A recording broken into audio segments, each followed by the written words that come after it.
The little girl's voice was soft, trembling slightly as her small fingers pointed toward the German Shepherd sitting quietly beside the police officer. "How can I buy that dog, Daddy?" she whispered, her eyes wide, filled with something that even her father couldn't name. It wasn't just curiosity, it was connection. The officer, standing tall in his uniform, froze mid-step. His hand tightened on the leash, and for a moment, time seemed to stop around them. The world faded. The people, the sound of cars, the buzz of the fairground, until it was just the girl, the father, and that dog whose eyes now locked on hers with a kind of silent recognition that felt far deeper than chance. Her father laughed softly, brushing his daughter's golden hair behind her ear. "Sweetheart, police dogs aren't for sale," he said kindly. But his daughter didn't hear him. Her focus remained entirely on the dog. The animal tilted its head slightly, ears perked, tail still, eyes glossy with emotion. The officer tried to smile, but his lips trembled. He swallowed hard, something burning in his chest, because that little girl, she looked exactly like someone he'd once known, someone whose memory he had buried along with the dog's past. "Oh, what did you say her name was?" the officer asked quietly. The father replied. The name hit him like a punch to the gut. The officer knelt beside the dog, his voice barely above a whisper. "You okay, buddy?" The German Shepherd let out a low whine, pressing his head against the officer's chest. It wasn't the usual obedience, it was grief. Real, aching grief. The little girl stepped closer, her tiny hand brushing the dog's fur. "He's sad," she said softly. The officer's throat tightened. She was right. This dog, Max, had never reacted this way to anyone before. Not since that night 2 years ago when his handler, Officer Daniel's partner, had died saving a child from a burning car. The same child whose face now stood before him older, alive, and calling the dog she didn't remember. Daniel looked up at the father, confusion mixing with realization. "You said your name is Mark Holden?" The man nodded cautiously. "Yeah. Is something wrong?" Daniel's breath hitched. He remembered the report the night the chaos. Mark Holden, the man whose daughter had been pulled unconscious from the wreck before the explosion. She had survived. Her mother hadn't. Max had refused to leave the wreck, barking, crying, until Daniel dragged him away. That night, both man and dog had lost something. A partner, a friend, a piece of themselves. And now here she was, standing inches away, asking to buy the dog that had saved her life.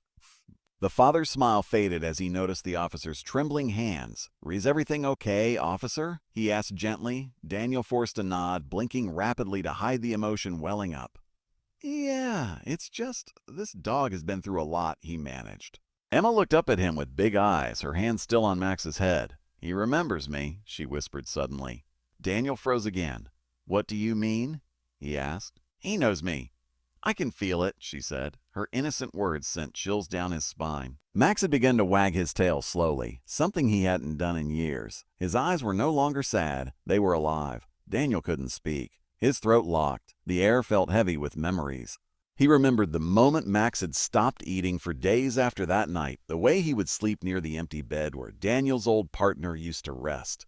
It took months before Max even barked again. And now, this little girl, the child from that very accident, had reached into that broken heart and touched something Daniel thought was gone forever. Her father was still smiling awkwardly, unaware of the connection that had just been rekindled. "He seems to really like her," Mark said lightly. Lightly. But Daniel's eyes were glassy, haunted. "Yeah," he whispered. 2 days later, the doorbell rang at the Holden residence. Emma rushed to the door, her socks sliding across the wooden floor as she called, "I'll get it." Her father chuckled from the kitchen, but when she opened the door, her small gasp filled the room. There stood Officer Daniel in his off-duty clothes this time, holding Max's leash. The dog's tail wagged slowly, his eyes already locked on Emma. "Hi there," Daniel said softly. "We were in the neighborhood and thought we might stop by." Emma's eyes lit up like sunrise.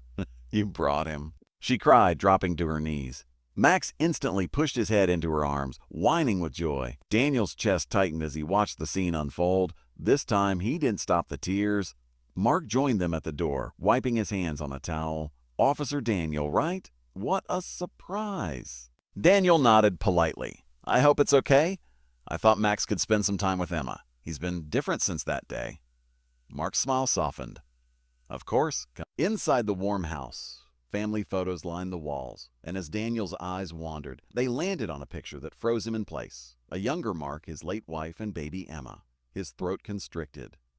"She looked just like her mother," Mark said quietly, noticing his gaze. "Oh, we lost her in the accident. Emma barely remembers." Daniel lowered his head. "I remember that night," he whispered. "Max wouldn't stop barking until we pulled her out. He saved her." Mark's eyes widened. "Oh, wait, you mean that dog?" Daniel nodded slowly. "Yes, he was my partner's 9. Man, we lost him that night too. After that, Max changed. He wouldn't connect with anyone. Until your daughter." Silence filled the room, heavy and sacred. Emma, unaware of the weight in their words, was sitting on the carpet, laughing as Max rolled on his back, letting her scratch his belly, something he never did with anyone. Mark rubbed his temple, overwhelmed. "I don't even know what to say." Daniel smiled faintly. Maybe you don't need to." Maybe they just needed to find each other again.